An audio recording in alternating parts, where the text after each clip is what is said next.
ちは。羽生です。こんにちは、羽生。フ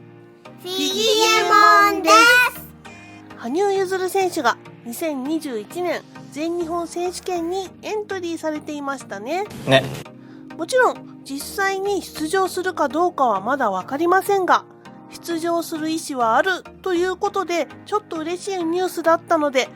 コミュニティにアップさせていただきました。ありがとうございます。で、この全日本選手権出場が現実的になってきたので、その応援グッズを作ってほしいというご要望にお応えしてあるものを作りました。そのデザインした応援グッズを最後にご紹介しようと思います。 OK。 で、皆さんもずっと気になってた今期のショートプログラム曲が11月10日に判明しましたよね。はい。この曲名を知った時から曲について羽生選手の試合演技披露前にフィギエモンが深掘りしてみたいなってずっと考えていました。何ができるかな。ということで今日は助走とロンドカプリチョーソのフィギエモンの深掘りから分かった新発見をとことんお話ししていきますね。やばい、楽しい。本当は今日羽生結弦選手の応援メッセージの続編動画をアップする予定でしたが、それは次回以降ご紹介しようかなって思ってます。 OK。 そして最後にみんなのファンニューライフをお届けします。ある視聴者の方のファンニューライフ映像、これをお届けしていきますので、ぜひ最後まで楽しんでくださいね。 OK。 こんな感じでこのチャンネルでは羽生結弦選手、フィギュアスケートに関する話題を毎回ご紹介しています。羽生結弦選手をオリンピックシーズン全力応援していきたいって方はぜひチャンネル登録をしておいてくださいね。してる？チャンネル登録をすると動画以外にコミュニティの配信を受け取れるようになります。なるほど。このコミュニティではリアルタイムの情報を不定期で発信していますです。最近だとこの羽生結弦選手の曲名をいち早くコミュニティでご紹介しました。 OK。 また9月に始まったメンバーシップでは10月23日に2ヶ月目を迎えて、より濃度の濃い情報、メンバーにしか明かせない情報をメンバー限定で発信しています。メンバーシップの内容に興味がある方はメンバーになるボタン、または説明欄のメンバーシップのリンクをクリックすると説明動画と特典が確認できますので、ぜひ見てみてくださいね。 OK。 ってことで早速曲について深掘りしていきましょう。助走とロンドカプリチョーソの作曲者はというとサン・サーンスなんですね。正式な名前はカミーユ・サン・サーンス。サン・サーンスはそんなに超有名な作曲家ではないので、誰って思う方もいるかもしれませんね。ただ代表曲を実際に聴いてみると、あ、これ知ってるっていう曲が多いんですよね。僕もそうだと思います。でしょ？でね、このサン・サーンスはフランスの代表的な作曲家でオルガニスト、ピアニストなんですね。作風は一言で言うと古典的ロマン派で、フランスの有名作曲家にはこんな人がいます。ジョゼフ・モーリス・ラベル、ボレロが有名な作曲家ですね。今シーズンの宇野昌磨選手のフリースケーティングをステファン・ランビエールの振り付けで使用している原曲です。そしてクロード・ドビュッシー、フィギュアスケートでいうと月の光がとても有名な作曲家です。2008年2009年シーズンのショートプログラムローリー・ニコル振り付けで浅田真央選手が使用していた曲ですね。最近だと2018年2019年シーズンのショートプログラムデビッド・ウィルソン振り付けで紀平梨花選手が使用していました。こんなフランスの作曲家に囲まれた中にサン・サーンスはいるんですが、実はサン・サーンスはモーツァルトよりも神童だったのではないかと言われているほどのすごい神童っぷりだったんですね。なんとこのサン・サーンスは2歳からピアノを始め、3歳からすでに作曲の勉強を始めています。私、3歳の時の記憶はかなり薄いんですが、あの頃に作曲した曲と自分に置き換えて考えてみると、ほんとすごすぎるなって思いましたね。だってフィギエモンは確か3歳の時、ビキニっていうものを着てみたくて、買ってもらったビキニをお部屋の中で着てウホウホ言ってたんですよね。あの頃にサン・サーンスは作曲の勉強を始めてたっていうから、もう本当驚きでしかないですよね。13歳になる頃にはサン・サーンスはパリ音楽院に進学します。はい、これもう天才決定ですね。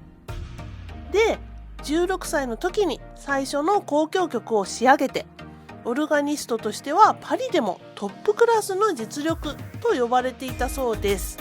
すごい。サン・サーンスの一番有名な曲は白鳥じゃないでしょうか。そう、羽生選手の有名エキシビジョンナンバーノッテ・ステラータの原曲が白鳥なんですよね。だからサン・サーンスは羽生選手にとって初めてではないんですね。やっぱり羽生選手は今までに何らかの関わりがあるものを採用していることが多いですよね。いいかなと思ってます。はい、いいと思います。で、サン・サーンス作曲のプログラムが他にもないのか調べてみたらありましたよ。2006年7年シーズンのショートプログラム、関めぐむさんの振り付けのプログラムです。関めぐむさんは女子の永井優香選手の振り付け兼コーチとして有名ですよね。このプログラムは2曲で構成されていて、冒頭部分はアマゾニック、そして最後がサン・サーンス作曲の死の舞踏でフィニッシュなんですよね。私もこの動画を作るときにこの演技を YouTube で見ましたが、当時から伸びやかなスケーティングとスピードの速さに驚きました。2006年シーズンだと中学1年生ということで、若干12歳から13歳っていうことになるんですが、広島で開催された第75回全日本フィギュアスケートジュニア選手権大会では誕生日を迎える前だったので12歳だったんですが、なんと3位に入る活躍をしたんですよね。ジュニアですからね、かなり素晴らしいことだと思います。このプログラムのことを羽生選手はあまり滑る機会がなかったけど好きなプログラムですと言っていました。で、シンプロの曲の話題に戻ります。羽生選手が今回シンプロとして使用する曲、女奏とロンドカプリチョーソはバイオリン協奏曲第1番のフィナーレとして構想されました。で、この曲は1863年に作曲されたんですね。初演はなんと名バイオリニストであり作曲家のサラサーテ。1864年4月4日にサラサーテの独奏、サン・サーンスの指揮で行われたそうです。すごいね。この女奏とロンドカプリチョーソのカプリチョーソってどういう意味かご存知でしょうか。カプリチョーソとは気まぐれに、気ままにっていう意味の演奏記号なんですね。気まぐれっていう言葉だけ聞くと日本語としてはあまりいい意味に感じないかもしれません。ただ音楽的には予想がつかない、規則にとらわれない、柔軟であるっていったような、どちらかというとポジティブな意味で使われるんですよね。だから躍動的で幻想的、聴いてる人がワクワクするような演奏表現を求めるときにこのカプリチョーソっていう演奏記号が使われます。このカプリチョーソが名前に入っているこの曲は、予想外のメロディーがふんだんに入ったワクワクする曲だと言えます。おっしゃ。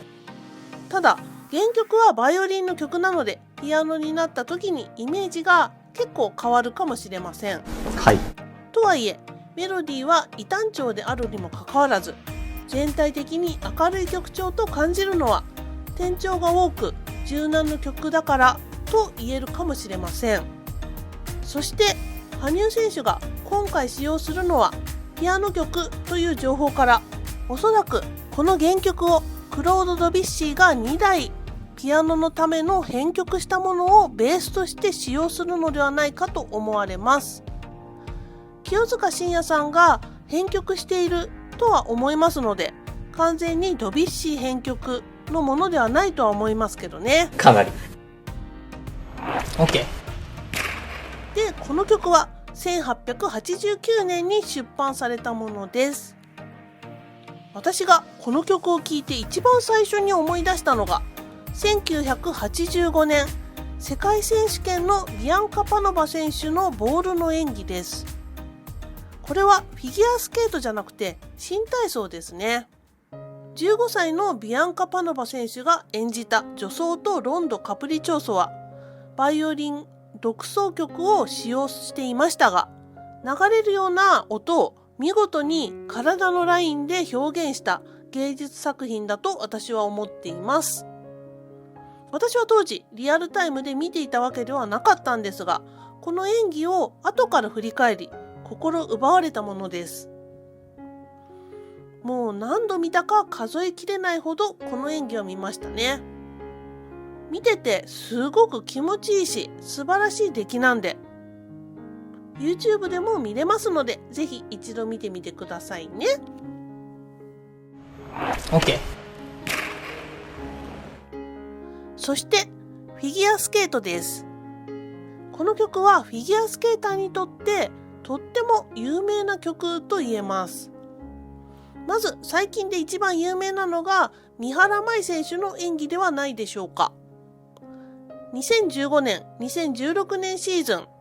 そして2016年、2017年シーズンの通算2シーズン、ショートプログラムでマッシモ・スカリ振り付けで使用しました。2017年国別対抗戦では、このプログラムの最高点 72.10 を獲得しています。ぜひ演技を振り返るときは、2017年国別対抗戦のショートプログラムを見るといいでしょう。OK。そして次におそらく羽生選手がこの演技を見て、この曲で滑りたい。そう思ったきっかけになったのではないか。そのプログラムが2004年、2005年シーズン、タチアナ・タラソワ、エフゲニー・プラトフ振り付けのジョニー・ウィアーのショートプログラムです。大好きなので。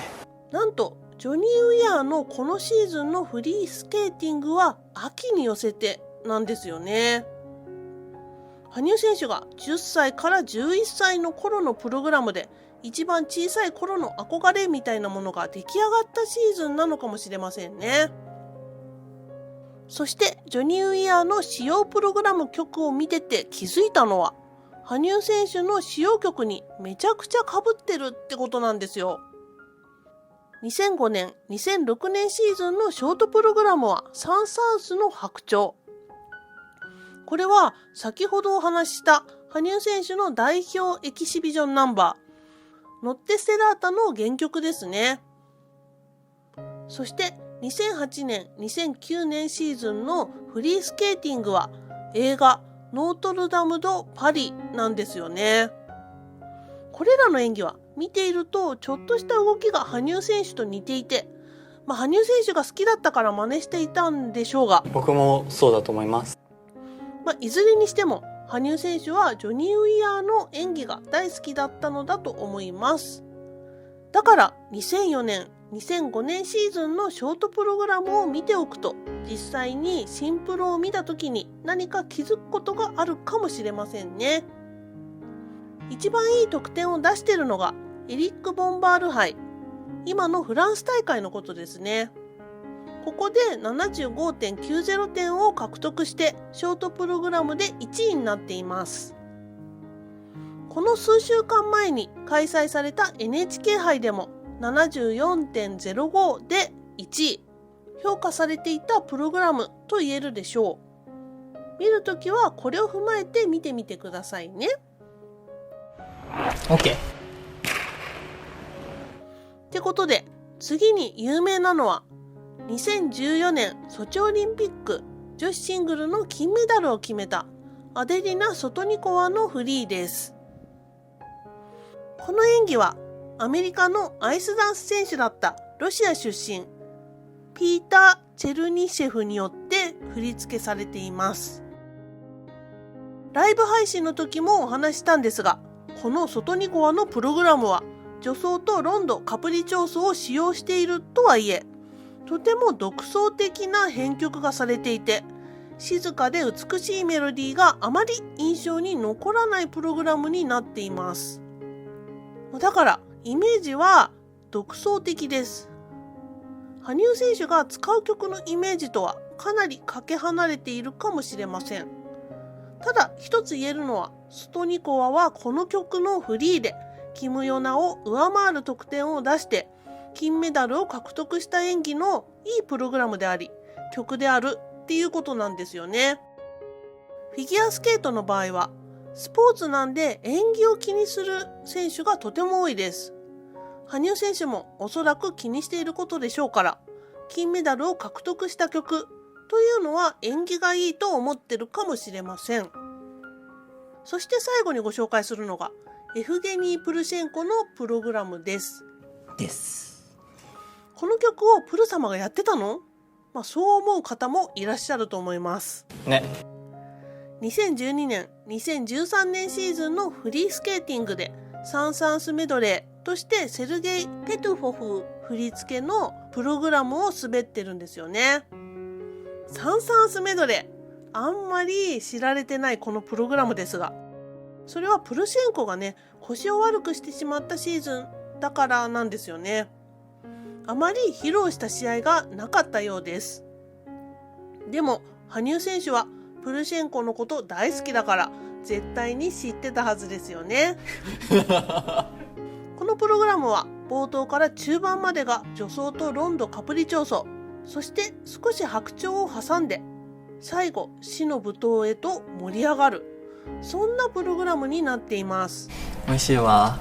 羽生選手が大好きな男子スケーターの2人、ジョニー・ウィアーとエフゲニー・プルシェンコ、その2人が使用してた唯一の曲がこの助走とロンド・カプリチョーソなんですね。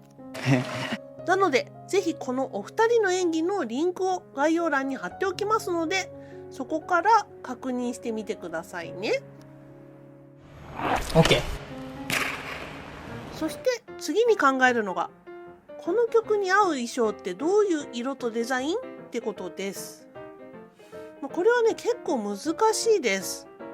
っていうのも、この曲は白鳥の湖やカルメンのようにこの色って決まってる曲ではないんですね。例えば最初にご紹介した新体操のビアンカ・パノバは世界選手権では濃いピンクのレオタードを着ていました。三原舞依さんはブルーでした。ジョニー・ウィアーは2つ衣装が確認できたんですが、白と黒のコンビ、そして赤と黒のコンビの衣装を着ていました。プルシェンコもソーブラックの衣装と白とブラックの衣装、これが確認できました。小塚貴彦さんも2013年この曲を使用していますが、上がエンジ色で下がブラックパンツ。そしてアンナ・シェルバコワも2018年2019年シーズンのフリースケーティングでこの曲を使用していましたが、エンジ色と鮮やかなブルーの組み合わせの衣装でした。こんな感じで同じ曲のプログラムでも濃いピンク、ブルー、ブラック、白と黒、赤と黒、エンジ色と黒、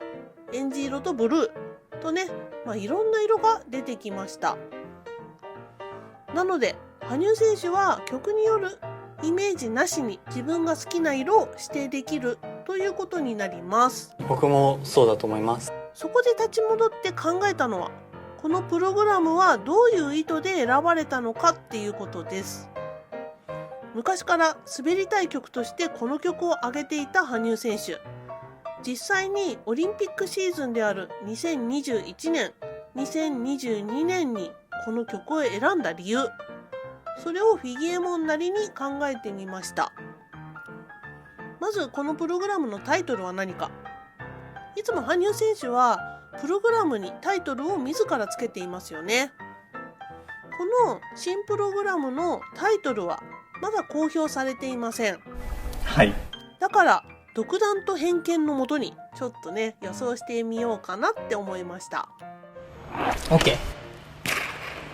タイトル、これはこの曲の由来から来ているのかもしれないなと思ったんですね。最初に説明した通り、この曲はバイオリン協奏曲第1番のフィナーレとして構想されました。だけど序奏という名前がつきます。元のタイトルはこう書きます。私はねこれを読むことはできないんですが、最初の序奏にあたる部分がイントロダクションという言葉ということはわかります。イントロダクションは序章という意味です。もしかしたらフィナーレの序章、そういう意味があるのかもしれないなって思ったんですね。羽生選手がスケートを始めて一番最初に滑った衣装、それに似た衣装になるのかもしれない、そう思いました。だからタイトルはイントロダクションか序章、そんな感じなんじゃないかななんていうふうに予想してみました。で、それに似た衣装になるかもしれない。それはこれ。淡いブルーのモフモフの上に水色のパンツ。これに似た感じのものだったら、この曲のピアノ曲にぴったりじゃないか。そういうふうに思いました。もう一つ考えたのは、ジョニー・ウィアーとエフゲニー・プルシェンコの被る衣装。それが白と黒の衣装なんですよね。この2人の選手がこの曲のプログラムで身につけていた色、そしてオリンピックで共に金メダルを獲得した白と黒をメインにした衣装。もしかしたらこのどちらかのイメージで衣装の色を指定したのではないかとフィギエモンは予想してみました。これはあくまで私の予想なので、聞いて楽しむ程度に思っていてください。 OK。ってことで、ここまでの話をまとめると、1、羽生選手はサン・サーンス作曲のプログラムは初めてではない。2、羽生選手はサン・サーンス作曲のプログラムは今回で3作目である。3、序奏とロンド・カプリチョーソはフィギュアスケーターに人気だが、有名プログラムは振付師が全て違う。4、羽生選手が好きな男子選手、エフゲニー・プルシェンコ、ジョニー・ウィアーが共に使用したことある曲が序奏とロンド・カプリチョーソ。5、衣装は淡いブルーに水色のパンツ、もしくは白と黒の衣装ではないかということが分かりました。この動画を見終わったらぜひ歴代のプログラムを見てみてくださいね。 OK。ってことで、ここからは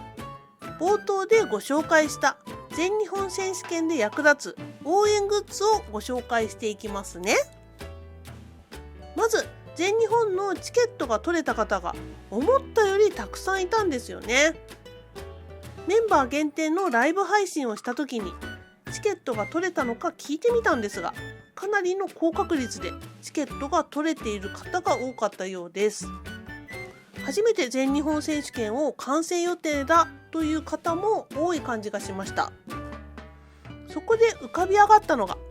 羽生選手を応援したいけど現地でバナーとかどうしたらいいという声でした。フィギエモンにバナーを作ってほしいというお声は前々からいただいていましたが、このタイミングで作っておくのもいいかなと思って新しくデザインしてみました。まずバナーで大事なのは遠くから見た時によく見えることだと私は思ってます。要するに羽生選手が最後の挨拶をしている時に自分が応援してくれている、そういう感覚を一瞬で与えること、それがね大事かなって思いました。だから実際に映像を見るとカラフルなバナーを持っている方がすごく多いですよね。で、私は羽生選手のファンはかっこいいんだよってことをみんなに見せるためにこのデザインを考えました。じゃん。黒のバッグなので目立たないって思うかもしれませんが、羽がとても光り輝いているので色のコントラストが強くてよく見えるかなって思います。羽がね遠くからでも浮き出て見えるはずです。そしてバナーは布で作ることが多いと思うんですが、メンバーの実際に作ったことある方にお伺いしたところ、ブランケットバナーを作ったっていうお話を聞いたんですね。フィギュアスケートは観戦するときに寒いスポーツです。だからブランケットを膝にかけておいて、羽生選手が終わったらそのブランケットを手に持って振る、なんて合理的なんだろう。そう思ったフィギエモンはこのブランケットバナーを採用することにしました。ってことでこの応援バナーブランケットはフィギエモン羽という名前にしてみました。サイズは90センチ ×65 センチです。で、隣の方もねこの90センチだと気になるっていう方、そういう方のために縦に持つブランケットバナーも作ってみました。じゃん。これがそうですね、フィギエモン羽たちという名前をつけてみました。あとはもう一つ、ブランケットとして実際にね使用したい時のためにフィギエモン羽だらけというねこのデザインも作ってみました。他にもバンダナやスマホケース、缶バッジ、リュック、バッグ、マルチケース、T シャツも同時に作ってみました。概要欄に購入サイトのリンクを貼っておきますので、よかったら見てみてくださいね。で、実際にフィギエモンの元にこのグッズたちが届いたらご紹介します。このグッズたちは購入してから1週間ちょっと時間かかるみたいなんですよね。なので、早く購入しておくと安心っていうのがありますので、今回ご紹介させていただきました。 OK。ってことで、ここからはフィギエモンみんなの搬入ライフ素敵な一日をお過ごしください。をお届けしていきますね。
マグマグさん、素敵なファンニューライフをご紹介していただきありがとうございました。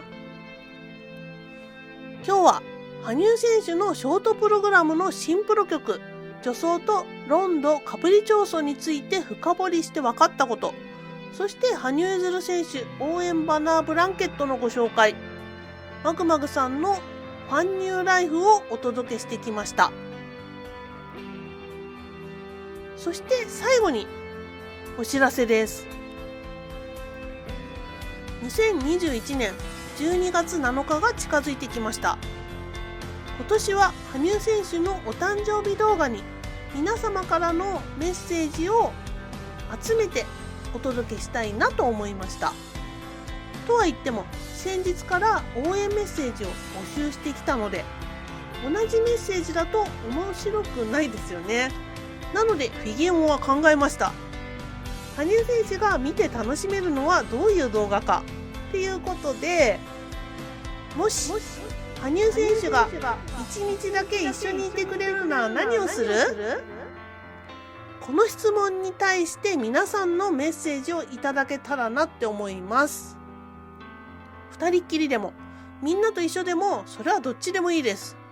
羽生選手と一緒にあなたが何をしてみたいか、そういうメッセージをお待ちしています。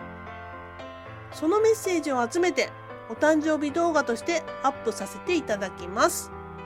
もちろん一緒にお誕生日おめでとうメッセージもくださいね。ってことで今日はこの辺で。メッセージお待ちしてます。フィギュアモンでした。さようなら。